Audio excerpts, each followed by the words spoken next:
এই ফুল দিয়ে পুজো করুন মা লক্ষ্মীর, আপনার গৃহেই থাকবেন দেবী। 1 নম্বর পদ্ম ফুল।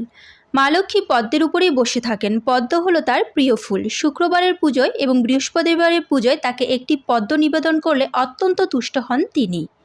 2 নম্বর লাল জবা ফুল। লাল জবা ফুল যেমন মা কালীর পছন্দ, তেমনি মা লক্ষ্মীর অত্যন্ত প্রিয় হলো লাল জবা। লাল রং লক্ষ্মী দেবী খুবই ভালোবাসেন, তাই মা লক্ষ্মীর পুজোয় অবশ্যই জবা ফুল নিবেদন করুন। বাড়িতে জবা ফুলের গাছ রাখাও অত্যন্ত শুভ বলে মনে করা হয়।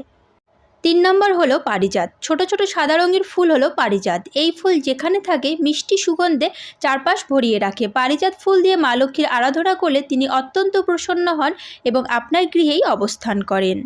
4 নম্বর হলো কেতকী ফুল। কেতকী ফুল অনেক রঙের হয়, তবে মা লক্ষ্মীর প্রিয় সাদা রঙের কেতকী ফুল। এই ফুল দিয়ে দেবীর আরাধনা করলে সুখ ও সম্পদ সংসারে বিরাজ করে।